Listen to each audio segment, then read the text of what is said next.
আজকের দুনিয়াতে নারীবাদ নামে, নারীর সম্মানের নামে পশ্চিমারা যে রেসিপি নিয়ে আসছে, পৃথিবীর ইতিহাসে নারীর প্রতি জুলুম এই মাত্রায় হয় নাই, পৃথিবীর ইতিহাসে কোনোদিন হয় নাই। আমাদেরকে ছোটবেলা থেকে, যেহেতু আমি জেনারেল লাইনে পড়া, ছোটবেলা থেকে ছেলে মেয়ে সমান, ছেলে মেয়ে সমান, ছেলে মেয়ে সমান, সমান সমান সমান, এই যে শব্দটা ঢুকানো হলো যে সমান, এবং এটা এমনভাবে ঢুকানো হলো কার্টুন থেকে শুরু করে প্রত্যেকটা জায়গায়। পরে গিয়ে আমরা যখন ইসলামের দিকে তাকাই বা ইসলামকে বোঝার চেষ্টা করি, আমরা এই সমান শব্দটার উল্লেখ এখানে পাই না, আমরা ন্যায্যতার কথাটা পাই। সমতা নাকি ন্যায্যতা, এই জায়গা থেকে একটা বড় রকম গন্ডগোলের মধ্যে আমরা পড়ে গেছি।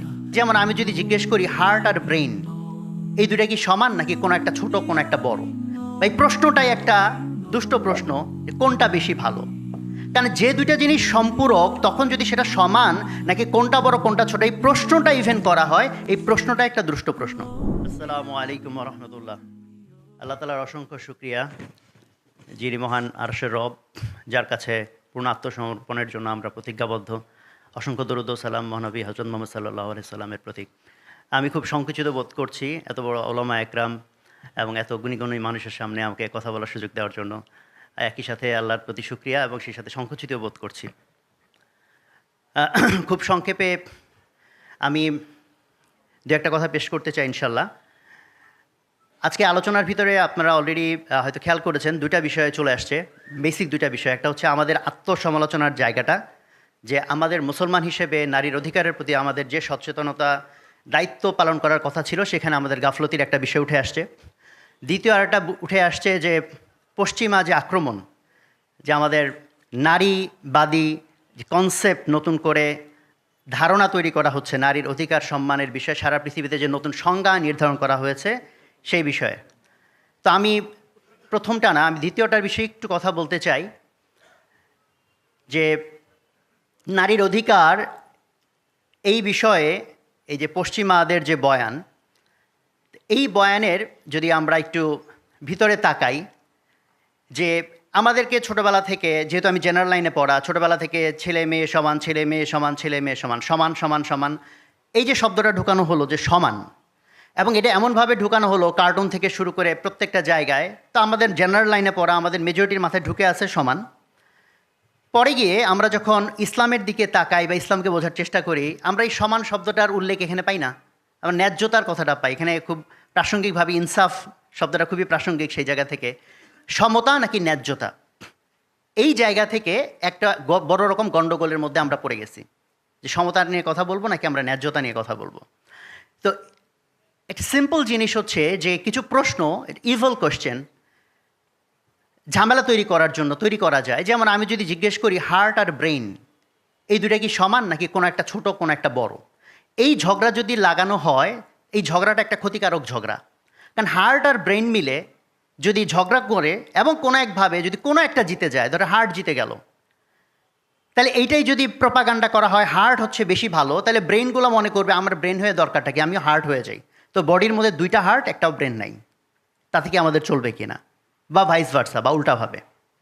একইভাবে একটা তালা বা একটা চাবি, হ্যাঁ ঝগড়া লাগাই দিলাম, তালা বেশি ভালো না চাবি বেশি ভালো, বা এই প্রশ্নটাই একটা দুষ্ট প্রশ্ন যে কোনটা বেশি ভালো।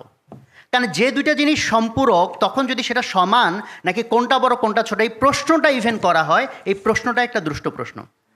কারণ যদি তালা আর চাবির ভিতরে বিতর্ক করে জিতেও যায় কেউ একটা গ্রুপ যে তালা বেশি ভালো, তাহলে সব চাবিরা তালা হইতে চাইবে, তাহলে কোনো চাবি নাই সব তালা, তাতে কোনো ফায়দা আছে কিনা। অথবা জিতে গেল চাবি ভালো, তাহলে সবাই চাবি হয়ে গেল, তালারাও সব চাবি হয়ে গেল, তাহলে কোনো ফায়দা আছে কিনা। তো আমাদের বর্তমান সিচুয়েশনে এটাই একটা ইস্যু হয়ে দাঁড়িয়েছে নারী পুরুষ ইস্যুতে। নারী বেশি ভালো না নারী বেশি, পুরুষ বেশি ভালো নাকি সমান, এই প্রশ্নটাই একটা সমস্যাপূর্ণ প্রশ্ন। বিকজ আল্লাহ তাআলা নারী আর পুরুষকে ভিন্ন করে বানাইছেন, সম্পূরক হিসেবে বানাইছেন। এখন এই যে তালারা চাবি হইতে চাইবে নাকি চাবিরা তালা হইতে চাইবে, এইটা কিসের উপর নির্ভর করে? এটা নির্ভর করে বায়াস কিভাবে তৈরি করা হয়, পক্ষপাত কিভাবে তৈরি করা হয়। কারণ প্রত্যেকটা ভালো মন্দ বিচারের আগে তার পেছনে কাজ করে আমাদের, যে তার পেছনে আমাদের জাজমেন্ট করার ক্রাইটেরিয়া কি। তো আমরা যদি ধরা যাক যে তালা আর চাবি নিয়ে বিতর্ক লাগাবো, আমি এটা প্ল্যান করে রাখলাম, এবং আমি তার আগে সমাজের ভিতরে একটা ধারণা তৈরি করলাম, পক্ষপাত তৈরি করলাম, যে জিনিস যত বড় সেই জিনিস তত ভালো। তো এরকম ধারণা তৈরি করা কঠিন কিছু না। ইনকাম বড় হইলে ভালো, ঘর বড় হইলে ভালো, তাই না, মাঠ বড় হইলে ভালো, এরকম যদি কয়েকটা উদাহরণ দেওয়া হয় এবং তার পেছনে উদাহরণগুলো যদি বারবার বারবার বলা হয়, তাহলে একটা পক্ষপাত তৈরি হবে। এই পক্ষপাত তৈরি করার পর আমি যদি লোকজনকে জিজ্ঞেস করি তালা বেশি ভালো না চাবি বেশি ভালো, তখন তার উত্তর দিবে তালা বেশি ভালো। কেন? তার ভিতরে আমি অলরেডি পক্ষপাত তৈরি করছি, যেটা বড় সেটা হচ্ছে ভালো। তাহলে দেখবে তালা আর চাবির মধ্যে তালা হচ্ছে বড়, এই তালা হচ্ছে ভালো। আবার যদি আমি পক্ষপাতটা তৈরি করি যে যা কিছু ছোট তা হলো ভালো, এরকম উদাহরণ হিসেবে বলা যায় ট্যাবলেট যদি ছোট হয় ভালো, মাইক্রোচিপ ছোট হলে ভালো, মোবাইল ছোট হলে ভালো। এইটাও তৈরি করা সম্ভব, ডিপেন্ড করে আমি মিডিয়া ইউজ করে কোন বায়াসিংটা তৈরি করতেছি। ফলে আমি যদি এই বায়াস তৈরি করি যে ছোট হলে ভালো, তাহলে তালা ভালো না চাবি ভালো, এই বিতর্কের ভিতরে মেজরিটি মানুষ কোন পক্ষে চলে আসবে? চাবি বেশি ভালো, কারণ এটা পক্ষপাত তৈরি করার বিষয়। ফলে আজকের দুনিয়াতে নারীবাদ নামে, নারীর সম্মানের নামে পশ্চিমারা যে রেসিপি নিয়ে আসছে, পৃথিবীর ইতিহাসে নারীর প্রতি জুলুম এই মাত্রায় হয় নাই, পৃথিবীর ইতিহাসে কোনো দিন হয় নাই। কেন হয় নাই?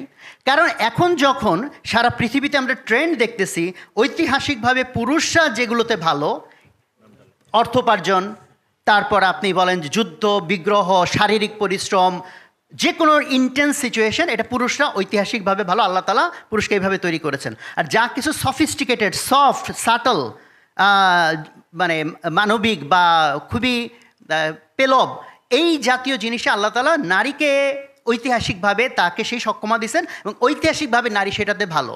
যেমন ঘরকে ম্যানেজ করা, বাচ্চাদেরকে ম্যানেজ করা, শান্তি সৌহার্দ্যপূর্ণ পরিবেশ তৈরি করা, এটা নারীর ঐতিহাসিক স্ট্রেংথের জায়গা।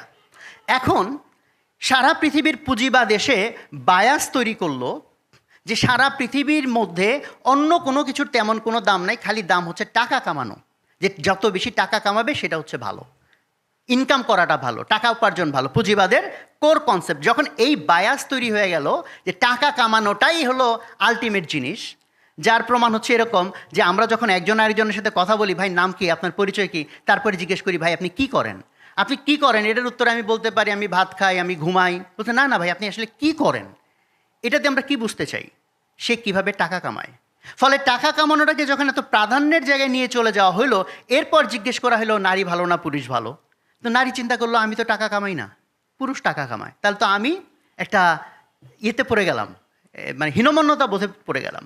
কারণ আমি মনে করি যে যদি নারীর প্রতি ট্রুলি সম্মান পশ্চিমারা দেখাইতে চাইতো, তাহলে নারী ঐতিহাসিকভাবে যেটাতে ভালো তাহলে সেটাতে তারা ব্র্যান্ডিং করতো। তাহলে সবচেয়ে বেশি বড় লোকের পুরস্কার দেওয়া হয়, সবচেয়ে ভালো মাকে তো পুরস্কার দেওয়া হয় না, সেটার ব্র্যান্ডিং করা হয় না। সবচেয়ে বেশি যে ভালো ঘরকন্যা করে তার পুরস্কার দেওয়া হয় না। সবচেয়ে বেশি ভালো যে বাচ্চাকে পালন করে এটাকে পুরস্কার দেওয়া হয় না, এটাকে হাইলাইট করা হয় না। হাইলাইট করা হয় শুধুকে টাকাকে বেশি কামাইলো।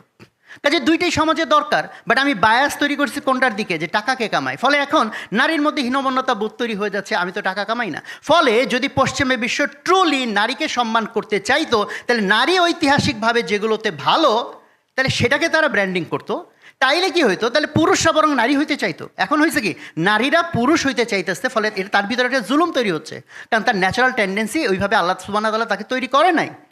বাট তারা যদি নারীবাদী হয়ে থাকে, তাহলে নারী যেটাতে ভালো সেটাকে তারা ব্র্যান্ডিং করুক, তাহলে বরং পুরুষরা বরং নারী হওয়ার চেষ্টা করতে পারে। বরং আমরা উল্টা দেখতেছি, নারীবাদিতার নামে পৃথিবীর ইতিহাসে সবচেয়ে বড় জুলুম নারীদের উপর এখন চলতেছে। কাজে কথা লম্বা করার সুযোগ নাই, অল্প কিছু আমার দৃষ্টিভঙ্গিটা শেয়ার করার চেষ্টা করলাম।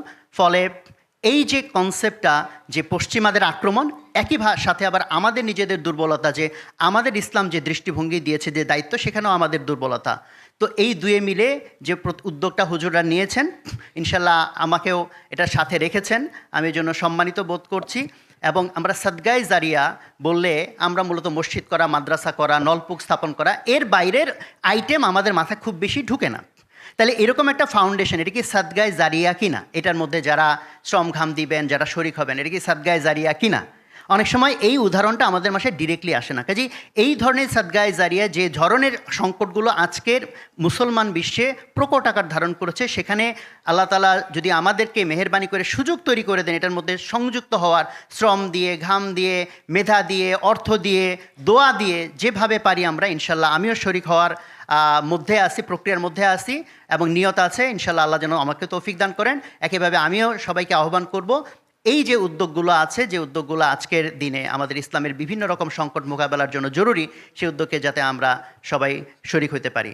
আর আমার কথার মধ্যে কিছু ভুল থাকলে আল্লাহ এই ক্ষতি থেকে সবাইকে হেফাজত করেন এবং আল্লাহ তালা আমাদের সবাইকে তৌফিক দান করেন। আসসালামু আলাইকুম ওয়া রাহমাতুল্লাহ।